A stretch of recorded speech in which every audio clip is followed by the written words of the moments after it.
Nesta aula nós vamos rever o teorema de codificação do Shannon e usando agora os métodos de tipos que a gente introduziu nessas últimas aulas.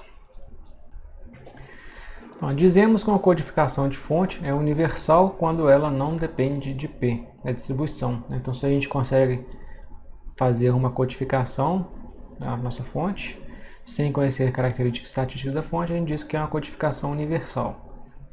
Então, por exemplo, o Lempel-Ziff, que a gente vai falar dele, é uma codificação de fonte universal. Já, por exemplo, o código de Huffman, que a gente vai tratar dele também, é um código não universal, porque para criar o código com uma determinada fonte, a gente precisa anteriormente conhecer as características estatísticas da fonte, ou seja, conhecer a distribuição P. E de certa forma, a distribuição subjacente de uma determinada fonte, a gente nunca conhece exatamente quem é ela. O que a gente pode fazer é estimar. Então fica a pergunta, será que a gente pode fazer um código universal, então sem necessidade de conhecer exatamente quem é P, mas que atinja o limite da entropia, com uma taxa R maior do que H aqui? E o que ocorre se a gente usar uma taxa menor do que a entropia? E a gente já viu a resposta a essas perguntas, e nós vamos revisitar essa questão utilizando o método de tipos. Então a ideia é igual àquela que a gente utilizou na codificação do conjunto típico, em que a gente pode utilizar NH bits para codificar as sequências que estão no conjunto típico, que são aquilo que efetivamente ocorre. E vamos então formalizar o teorema de Shannon utilizando o método de tipo. Bem, a gente já viu anteriormente, em um dos teoremas, que a classe de tipo, para um determinado tipo P, ela tem um limite superior e um limite inferior, e o limite superior dela era esse 2 elevado a NH de P. Então isso significa que a gente pode utilizar NHP bits para representar as sequências que estão nesta classe de tipo. Se estamos utilizando uma taxa R que é maior do que a entropia, então nós vamos utilizar NR bits para representar as sequências. Continuando sendo possível representar as sequências, já que o R é maior do que o H. Então NR é maior do que NH. Quando o N cresce, apenas os tipos próximos de Q irão ocorrer. Foi o que a gente falou na última aula, quando a gente falou da probabilidade da classe dos não típicos. A gente viu que a classe dos não típicos, a probabilidade dela total é menor do que uma exponencial em n, decrescente. Então, quando n cresce, a probabilidade de ser não típico vai para 0 e a probabilidade, então, consequentemente, a probabilidade de ser típico vai para 1. E a gente sabe também que existe um número exponencial em n de sequências, que depende do tamanho do alfabeto, elevado a n. E existe o número de tipos possíveis, aquele P de n, a gente viu que também é limitado por uma coisa polinomial em n. Então, quando n vai crescendo, o exponencial vai crescer mais rápido que o polinomial e, eventualmente, um tipo terá toda a probabilidade, que será, então, o nosso conjunto típico. Então, novamente, aquele esquemático do codificador. A tarefa do codificador é associar mensagens, uma sequência, então, de símbolos produzidos pela fonte, que a gente vai associar a palavras, uma sequência, no caso aqui binária, se a gente faz uma codificação binária, então uma sequência de bits. Então a gente está considerando aqui uma sequência de complemento m bits e aqui uma sequência de n símbolos. Então nós vamos chamar de códigos mn, os códigos de bloco, com uma taxa fixa. Então, onde são M palavras possíveis do nosso universo de palavras que podem ser geradas pelo codificador, né? Então, o nosso codebook possui M palavras. E a cada instante que a gente vai codificar uma mensagem, a gente junta, né, uma sequência de N símbolos e associa essa sequência de N símbolos a uma palavra. Então, o codificador nada mais é do que um mapeamento de uma string produzida pela fonte, uma string de comprimento N, que então o codificador faz esse mapeamento, né, dessa string numa outra string binária de comprimento M. Então, um mapeamento de strings da fonte em strings binárias. Então, o codificador tem um rol de várias mensagens que podem ser geradas pela fonte. Essas mensagens, né, vão ser codificadas, ou seja, vão ser associadas a sequências binárias produzidas na saída do codificador. E são M palavras distintas que existem no nosso código. E nós vamos considerar então que a taxa R fixa, então ela vai depender de M e N, né? Já que se a gente fixa, né, o M e N, a taxa R vai ser fixa também, né?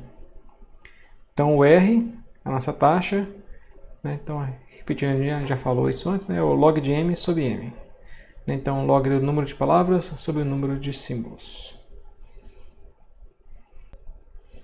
Então aí a definição do que é o código de bloco com taxa fixa R.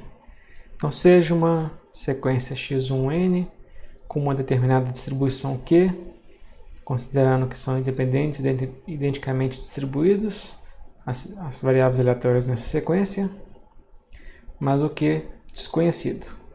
Então a distribuição subjacente não é conhecida.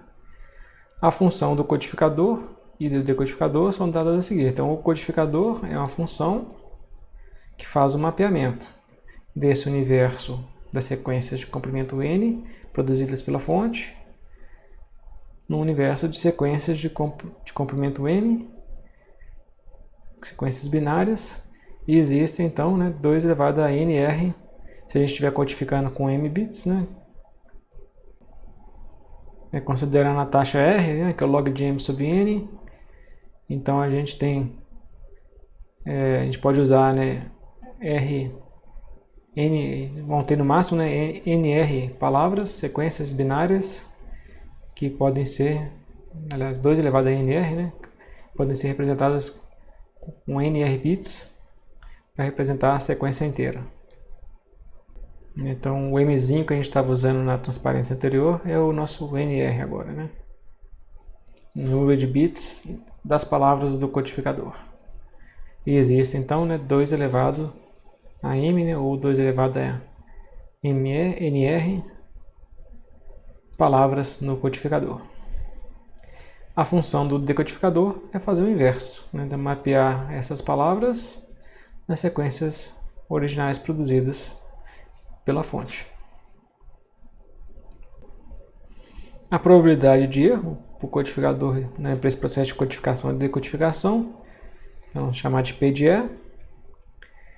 Então a probabilidade de erro, né, então a probabilidade da decodificação sair errada, né? Então a probabilidade de, dadas as sequências x1n, nós vamos codificar essa sequência, depois decodificar, e o resultado da decodificação foi diferente daquilo qual que era a mensagem original. Então, se codificar e decodificar e der diferente, né, a gente diz que houve um erro. Então, se a gente somar a probabilidade de todas as sequências em que ocorre o erro, então que está aqui, a gente vai ter a probabilidade de erro. E agora é a definição do que é um código de bloco universal, né, com a taxa R. Então, um código de bloco de taxa R para uma fonte é dito universal se a função f e φ não dependerem, né, da distribuição Q.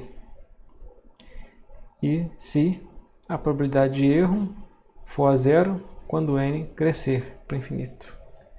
Né, sempre que a taxa R for maior do que a entropia. E aí no teorema de Shannon a gente mostra, né, que existe código universal e que utilizando a taxa maior do que a entropia, né, vai existir uma sequência em N, né, de códigos com erro evanescente, né, tendendo a zero.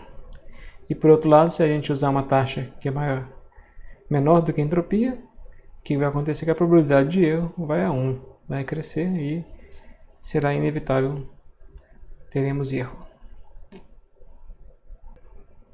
Então, para fazer a demonstração, primeiro vamos utilizar, né, a gente vai utilizar o simplex probabilístico. Então vamos definir, para quem ainda não conhece, definição de simplex probabilístico em RM é o conjunto de pontos, né, em RM, então com m dimensões, tal que cada um dos x's é maior do que zero e a soma é igual a 1. Então funciona como uma distribuição, né? Todos os xi maior do que zero e a soma dá 1.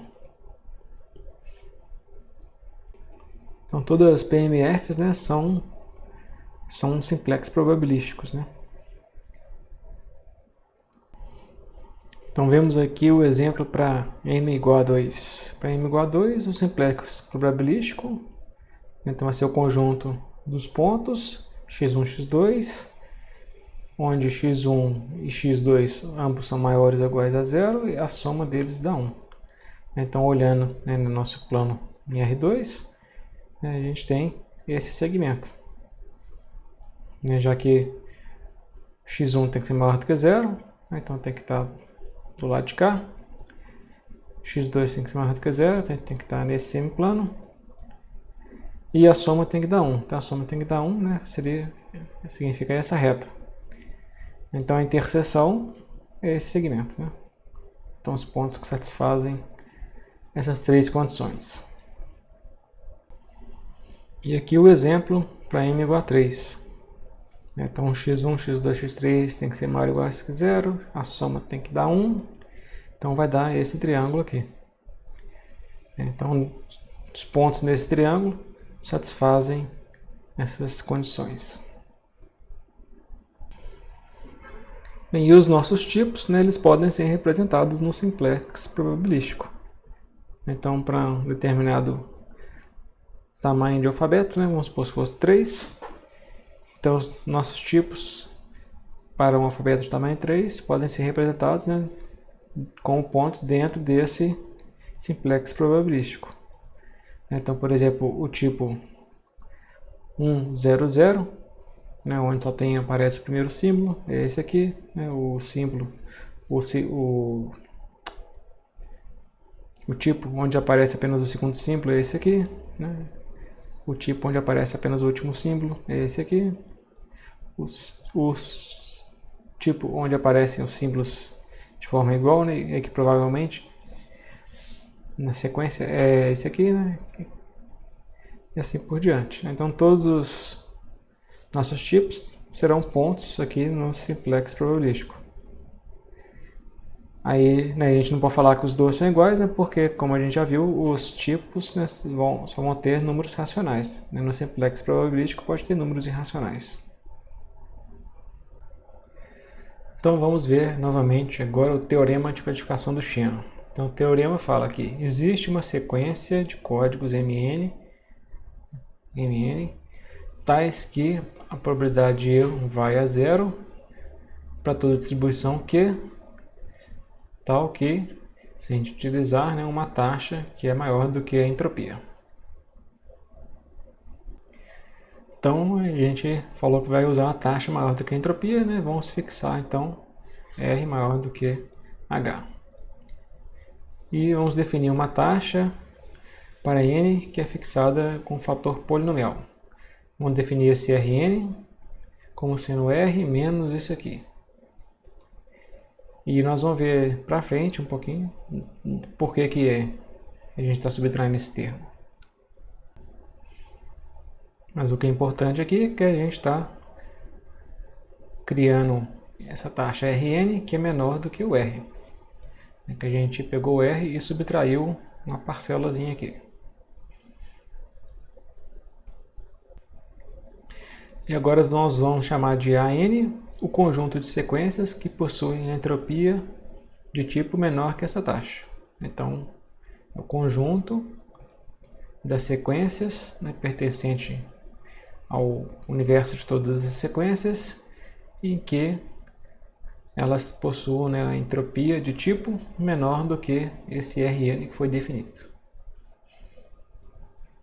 Então, o conjunto de sequências é a mesma coisa que a gente realizar a união, né, de todas as classes de tipos, onde os tipos satisfazem essa condição, né, de terem entropia de tipo menor do que o Rn.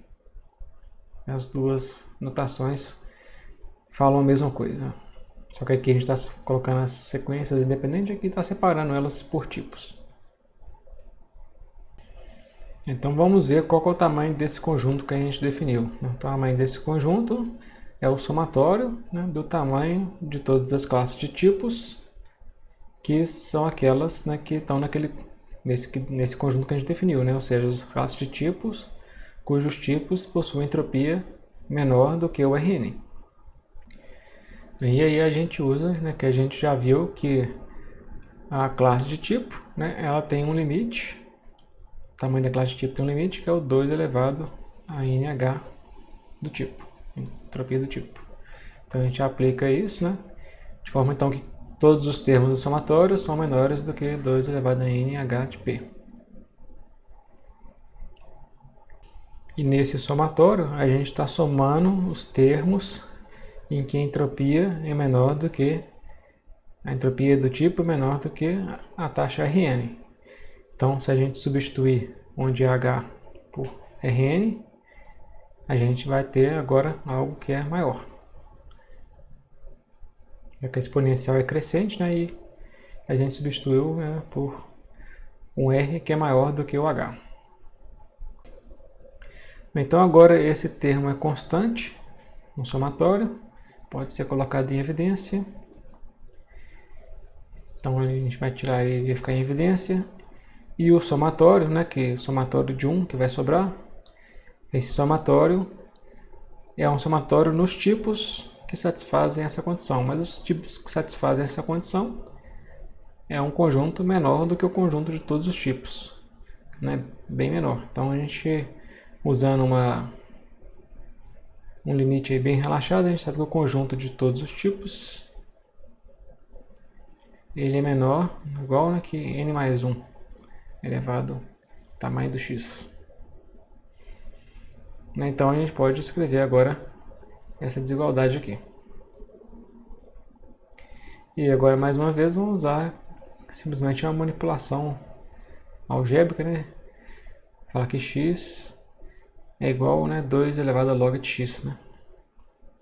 Onde x é esse cara aqui. E aí a gente pode juntar, né? Vai ter duas potências de 2, a gente pode somar os expoentes, né? E somando os expoentes, a gente obtém esse termo aqui. Onde agora a gente vê por que a gente definiu o Rn daquela forma, né? Então a gente definiu o Rn como sendo R menos, né, isso aqui. Então na hora que a gente substituir, vai cancelar, né? O R vai ficar R menos uma parcela que cancela com esse aqui. E fica só o R. Então fica só NR. Então a gente concluiu que o tamanho desse conjunto é menor ou igual que 2 elevado a NR. Ou seja, a gente pode indexar ele com NR bits. Achamos um limite superior para o tamanho do conjunto, né? Então o log do tamanho desse limite superior, né, é suficiente para poder indexar os elementos desse conjunto. Então vamos definir quem vai ser o nosso codificador. Vai ser uma função que vai associar para cada sequência um índice da sequência no conjunto AN, se a sequência estiver no conjunto AN, e 0 caso ela não esteja. Então, as sequências que estão no conjunto AN, a gente vai depois poder decodificar sem erro. Já as sequências que não estão no conjunto AN, a gente vai associar a 0, ou seja, vai causar erro, né? Vai ter colisão. Então, na definição de quem que é o conjunto AN, a gente definiu que é o conjunto das sequências que possui a entropia do tipo da sequência menor do que aquele Rn que foi definido. Então, essas sequências, o codificador vai associar um código para elas, né? Um índice, né? Vai indexar elas. E não vai associar valor nenhum para as sequências que não estão no AN, né? Ou seja, que a entropia do tipo for maior do que um Rn. Então, esse codificador criado, né, é um codificador universal, né? Já que ele não depende da distribuição da fonte, apenas, né, de ordenar, né, os elementos no conjunto, né? Já que a gente vai associar as sequências ao índice dessa sequência no conjunto. Então basta saber quais são as sequências, né? Elencar elas numa lista, né? Indexá-las, e a tarefa do codificador é simplesmente representar as sequências como um índice para aquelas sequências no conjunto. E esse codificador ele terá um erro sempre que a sequência a ser codificada não estiver no conjunto AN. Ou seja, sempre que a gente tiver sequências com entropia do tipo maior do que Rn. Bem, como a gente já falou, né, os tipos podem ser representados como pontos no simplex probabilístico. Né? Então, se a gente pensar, né, no simplex probabilístico, onde vão estar todos os nossos tipos possíveis, aí o conjunto das sequências que vão ser corretamente codificadas, né, é um determinado conjunto que satisfaz a condição entropia ser menor do que Rn. E as que resultarão em erro são aquelas que satisfazem determinada condição da entropia do tipo ser maior do que o Rn. Então o erro vai ocorrer sempre que a sequência não estiver no conjunto AN. Então a gente pode né, ver quanto que é essa probabilidade de erro. Né? Então a probabilidade de erro é 1 menos a probabilidade do AN. Então a probabilidade do complemento do AN, né? Então é 1 menos a probabilidade do AN. Ou melhor, né? A probabilidade do complemento do AN. Então a gente podia ter escrito isso aqui, né? Como sendo a probabilidade, né, do complemento do AN. Então a probabilidade do complemento do AN é isso aqui. Então é o somatório, né, das probabilidades das classes de tipos, onde os tipos satisfazem a condição, né, de estar no AM. Para estar no AM, a entropia do tipo tem que ser maior do que Rn. Então vou somar a probabilidade das classes de tipos de todos os tipos que satisfazem a condição de estarem no AN. Então cada uma das classes de tipos, né, pode ter uma probabilidade diferente. Ao invés de fazer o somatório desses vários valores, eu posso, né, falar que esse somatório ele é menor ou igual, né, com o mesmo somatório também, só que agora eu vou pegar o maior termo de todos os termos que existiam aqui. Eu vou pegar a classe de tipo com maior probabilidade e fixar, né, somar então sempre esse valor máximo aqui. Então se eu estou somando sempre ao invés de somar a própria probabilidade da classe de tipo, estou somando sempre o valor daquela que tem maior, né? Então essa desigualdade aqui, né, vai existir, né? Então fazendo isso, esse termo passa a ser um termo constante, que posso colocar em evidência, tirar do somatório. Então tirei a evidência, tirei do somatório e vamos usar novamente, né, que como a gente está fazendo o somatório nos tipos, a gente sabe que o conjunto de todos os tipos tem um limite superior, né, que é esse termo. O tamanho do conjunto de todos os tipos é limitado por ICN mais 1, elevado ao tamanho da cardinalidade do alfabeto. Então, esse somatório fica sendo limitado por esse termo. E aí, a constante que a gente colocou em evidência. E agora vamos utilizar também o que a gente já mostrou numa das aulas passadas, né, que a probabilidade na classe de tipo é limitada superiormente por 2 elevado a menos n divergência de P e Q. Então vamos usar isso aqui. Então a expressão de cima fica sendo menor ou igual que essa expressão de baixo, onde a gente substituiu a probabilidade da classe de tipo pelo limite superior dela. E agora a gente pode observar aqui, para maximizar esse termo, onde a gente tem aqui uma exponencial e aqui um menos n vezes alguma coisa, né? O que a gente pode, o termo que a gente vai, o que a gente está procurando para maximizar o P, né? O P que vai maximizar essa expressão. Então o P que maximiza isso, o P aparece aqui apenas, né? E para maximizar então essa exponencial, a gente tem que minimizar essa divergência. Então são problemas equivalentes, né? Maximizar a exponencial de menos n divergência equivale a exponencial de menos n e minimizar a divergência. Então substituindo pelo problema equivalente, onde aparece a minimização da divergência. Se a gente voltar aqui na definição do nosso Rn, o que a gente pode ver é que o Rn vai crescendo com n, né? Então para cada n, aumentando n, a gente vai formar, né, uma sequência crescente com limite sendo o R. Já que todo Rn é menor do que R, e aumentando o n, a gente vai estar cada vez mais se aproximando do R. Então Rn vai se aproximando do R com o n crescente. Então a gente tem que o Rn forma uma sequência crescente com n, né, onde o Rn é menor do que R para todo n. E por hipótese, a gente colocou também que a entropia é menor do que o R. Então a gente vai estar codificando com uma taxa, né, maior do que a entropia. Então se a gente organizar isso aqui, né, vamos colocar aqui numa reta. Então suponha, então a gente tem os Rn's formando uma sequência crescente à medida que o n vai crescendo, e eles vão estar limitados aqui pelo R. Aí a gente vai ter o h de q, ele menor do que o R. Então, por exemplo, o h de q, ele está menor do que o R. Vai estar em algum lugar aí menor do que o R.